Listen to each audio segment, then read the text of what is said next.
Assalamualaikum.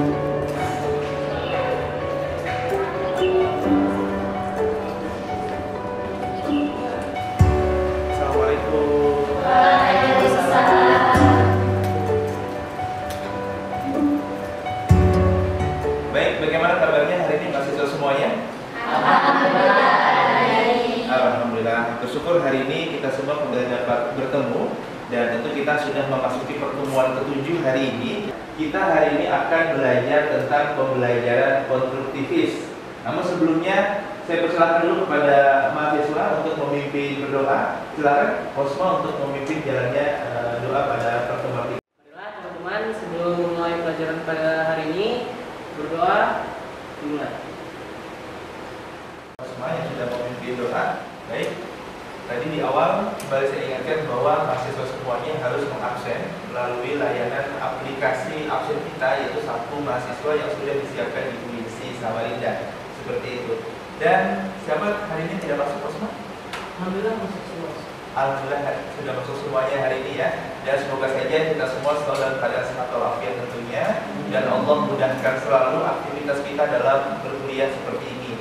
Dan semoga saja duduknya kita hari ini itu dinilai ibadah oleh Allah Subhanahu wa taala. Amin amin ya rabbal alamin. Mahasiswa sekalian, saya hari ini ingin membahas satu tema tentang pembelajaran konstruktivis. Namun sebelum kita bahas tentang pembelajaran konstruktivis, kira-kira mahasiswa apakah ada yang masih ingat materi pertemuan kita sebelumnya? Kita membahas tentang perkuliahan dan materinya apa kira-kira? Ada yang ingat kita bahas tentang apa kemarin kira-kira? Yaitu tentang pembelajaran kontekstual. Terima kasih. Nah, untuk pembelajaran kontekstual ini, mahasiswa sekalian, kira-kira ada tidak yang masih ingat apa itu pembelajaran kontekstual? Silahkan angkat tangannya. Oke, silahkan apa? Silahkan angkat tangan. Oke.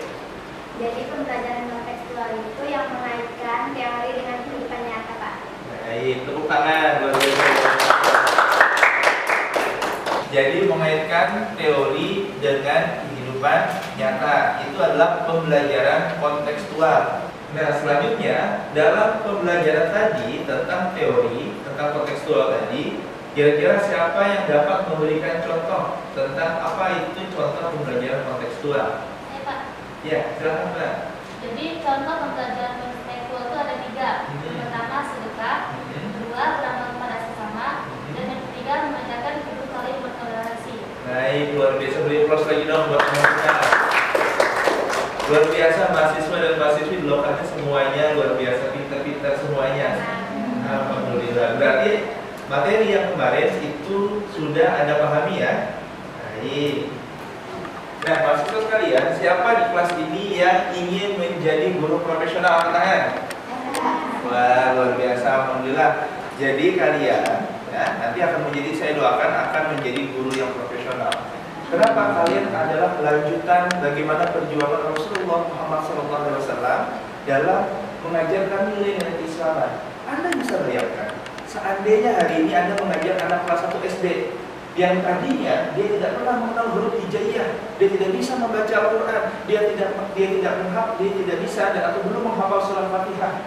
Lalu dia bisa belajar dan menghafal surah Al-Fatihah karena Anda sebagai guru agamanya, maka selama ia sholat, selama ia beribadah, maka pahala dia bisa membaca surah Fatihah itu adalah pahala yang terus mengalir kepada Anda. Walaupun maaf ketika Anda pun sudah meninggal dunia. Maka ini adalah bentuk keberkahannya seorang guru yang tentu pekerjaan ini tidak didapatkan oleh pekerjaan yang lain. Bersyukurlah kalian bisa menjadi seorang guru. Dan kalian yang hadir di hadapan saya ini adalah orang-orang yang Allah pilihkan. Kenapa? Karena Allah tidak sembarangan pilih. Kita bayangkan masih banyak orang-orang yang maaf belum bisa menempuh perkuliahan seperti kalian. Tapi Allah Subhanahu wa taala memberikan kepada kalian kesempatan untuk dapat menuntut ilmu, dan ini adalah bentuk proses menuntut ilmu yang sangat diberkahi oleh Allah Subhanahu wa taala. Semoga kalian dimudahkan nantinya ya. Amin. Nah, kawan-kawan sekalian, hari ini tentu kita sudah ingin belajar tentang pembelajaran konstruktivis. Di mana pembelajaran konstruktivis kita bisa melihat saya memiliki capaian pembelajaran yang ingin saya sampaikan kepada Anda semua. Ya, dalam RPS yang sudah saya bagi kepada teman-teman, ada capaian pembelajaran yang harus saya capai. Yang pertama adalah mahasiswa itu memahami dan mampu menjelaskan model-model strategi pembelajaran konstruktivis. Ya, harapannya itu kalian bisa menjelaskan model-model pembelajaran konstruktivis. Lalu yang kedua, Anda nantinya mampu menjelaskan pengertian strategi pembelajaran PAI. Capaian yang selanjutnya adalah mampu, ya, nantinya kalian merancang strategi yang tepat dalam pembelajaran. Misalnya nih, kalian PPL, ya, magang seperti itu. Oh, saya hari ini ngajar di Madrasah Ibtidaiyah, maka saya akan merancang metode ini. Saya akan melakukan strategi ini. Oh, kalau ngajar SMP beda lagi. Oh, kalau ngajar SMA beda lagi caranya. Maka ini adalah harapan dari perkuliahan ini, kalian nanti mampu memilah. Oh, kalau ngajar anak SD begini caranya, kalau SMP begini, SMA begini. Maka setiap kata dan kelas itu pasti berbeda caranya. Lalu selanjutnya, mampu mendesain secara kreatif berbagai macam strategi pembelajaran. Lalu mampu menerapkan macam-macam strateginya. Sekarang udah 2023 nih, pasti siswa dan siswi Anda jauh lebih canggih. Hari ini kita menggunakan gadget itu di sekitar umur SMP zaman saya dulu ya. Tapi sekarang anak-anak di umur 2 tahun sudah banyak sekali anak-anak menggunakan gadget atau handphone. Maka nanti jangan-jangan zamannya kalian nanti, kalian ini adalah calon guru profesional yang mengajar anak-anak milenial di era digital. Jadi tugas-tugasnya nanti belum tentu harus menggunakan tulisan. Jangan-jangan nanti menggunakan laptop, menggunakan iPad, tugasnya itu digunakan di Google Classroom dan lain sebagainya. Itu teman-teman. Maka nanti Anda sudah harus siap untuk meramu ini semuanya. Wah, saya nanti kalau jadi guru, saya mungkin tidak akan menggunakan kertas lagi, tapi saya akan menggunakan tugasnya berbasis video YouTube. Itu boleh. Itu teman-teman sekalian. Maka selanjutnya juga yang perlu kita pahami, di sini saya akan menampilkan satu buah video materi pembelajaran. Silahkan Anda simak dan kira-kira Anda simpulkan kira-kira ini adalah video penjelasannya tentang apa. Sudah siap kira-kira? Siap. Siap. Baik, kita akan lihat dan saya akan tampilkan satu buah video materi yang saya buat sendiri untuk Anda saksikan bersama. Selamat menyaksikan ya.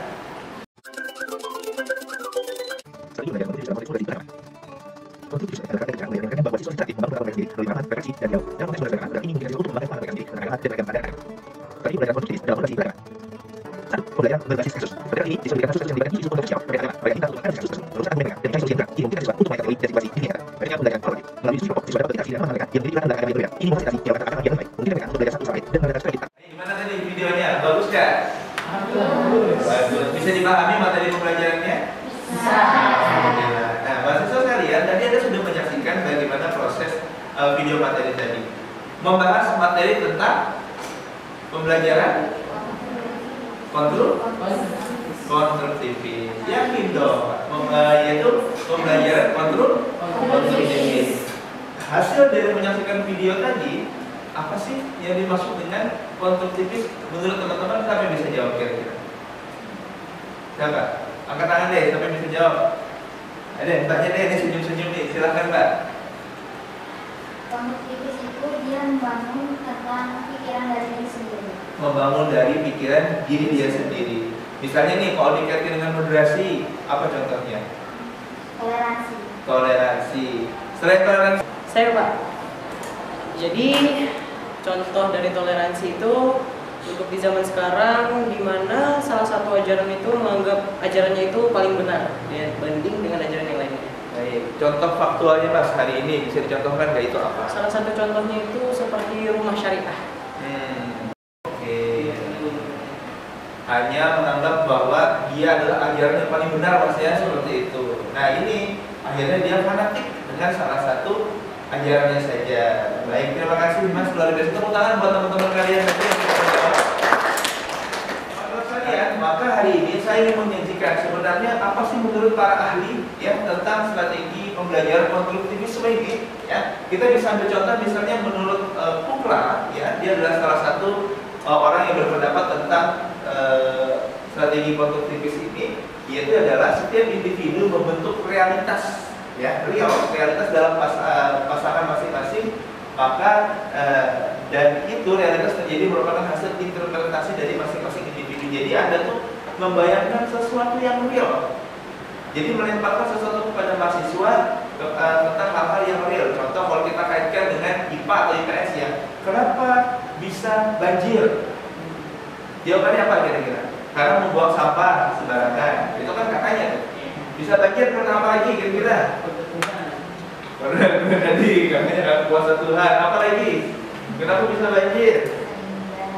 Karena hujan dan terus menerus. Itu kan menurut kalian. Maka seorang guru nantinya dengan konstruksi pemikiran yang sudah dibangun itu, guru mengarahkan. Guru tinggal mengarahkan saja yang benarnya seperti apa.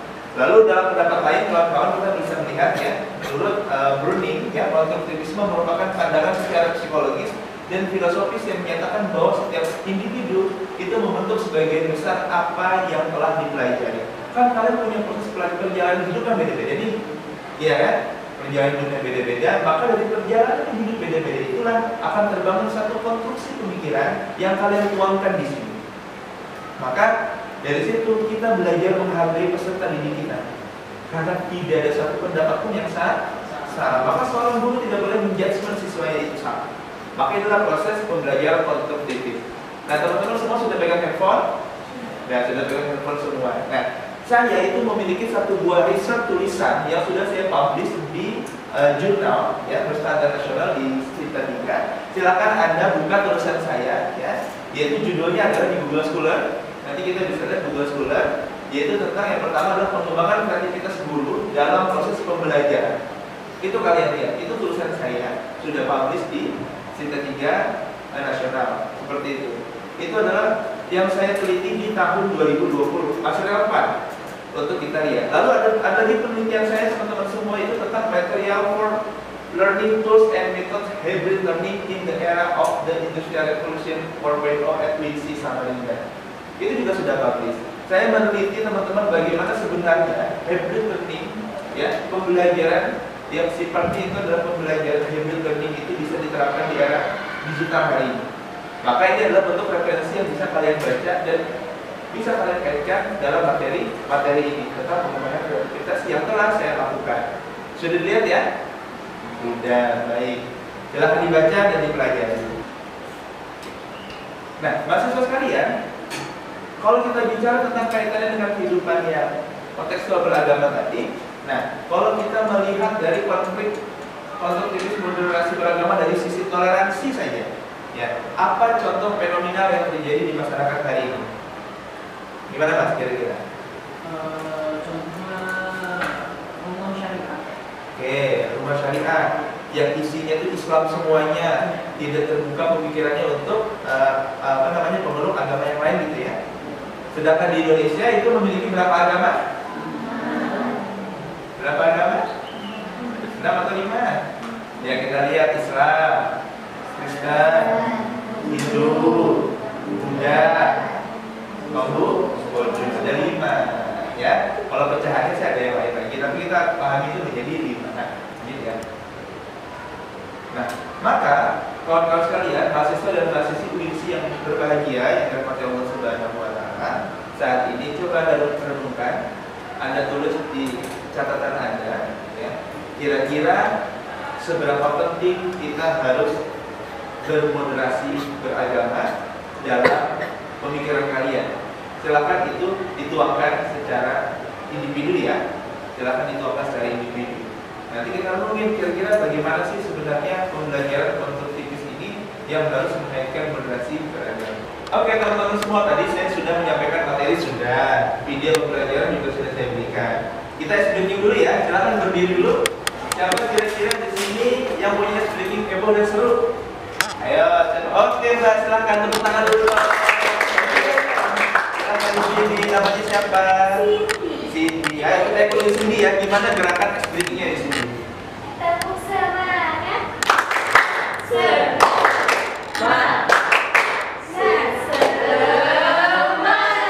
Oke, kita ulang lagi ya. Sudah hafal? Sudah. Oke, kita coba lagi ya. Silakan Cindy dipimpin. Tepuk semangat.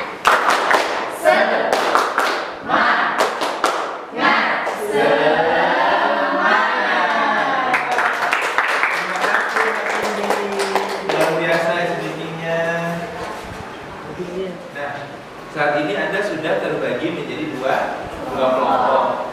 Sesuai studi kasus tadi, Anda kan kemarin sudah ditugaskan untuk mencari kira-kira permasalahan fakta yang ada di lapangan, ya. Kalau di sini membahas tentang apa studi kasusnya? Tentang rumah syariah. Kalau yang ini membahas tentang apa studi kasusnya? Tidak menghargai nilai-nilai kebudayaan. Oke, tidak menghargai nilai kebudayaan. Nah, dari itu semua silakan Anda pelajari ya dampak terburuk apa yang dapat terjadi melalui hasil riset yang kalian cari di jurnal tulisan orang lain. Bisa dipahami? Silakan kalian buka Google Scholar, lihat hasil jurnal-jurnal orang dan kalian searching sesuai dengan materi atau tema yang kalian temukan di permasalahan masyarakat. Kira-kira dampak buruk apa yang dapat terjadi. Selamat mengerjakan.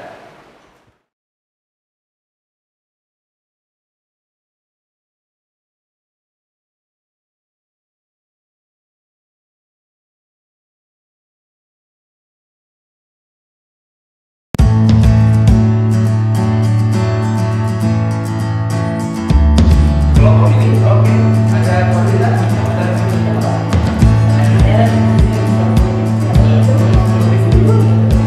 Oke, ini boleh. Silakan dibuka di Chrome, ya, Google Scholar. Oke, kita silakan diklik ya. Nah, udah muncul. Nah, di sini materinya tadi tentang apa temanya? Tidak menghargai nilai-nilai kebudayaan. Nah, boleh cari tulisannya ini tidak menghargai kebudayaan. Oke, sudah ada ya? Sudah muncul ya?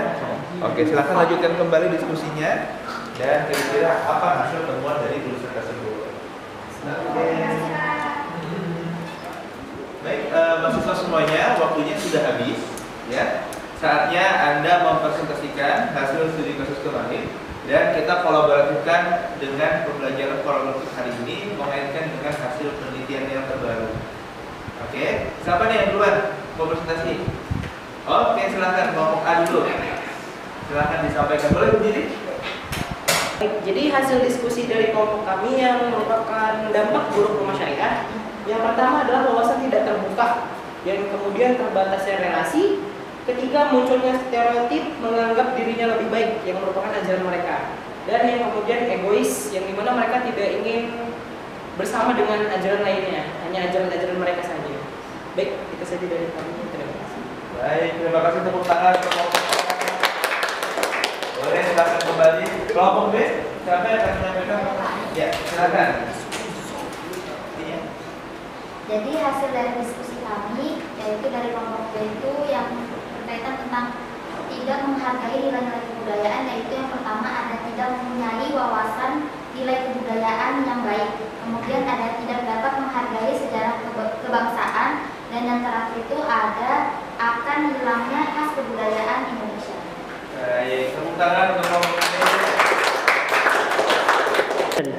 Baik, mahasiswa sekalian, terima kasih sudah mengerjakan tugasnya sangat baik, luar biasa. Sekali lagi tepuk tangan. Ini saya berharap dan berdoa semoga saja setelah pembelajaran ini Anda dapat mengamalkan dan mengimplementasikan ilmu yang Anda dapatkan hari ini dalam kehidupan kita pada kehidupan yang nyata seperti itu. Nah, silakan satu orang kira-kira. Oke, Mbak Cindy, silakan.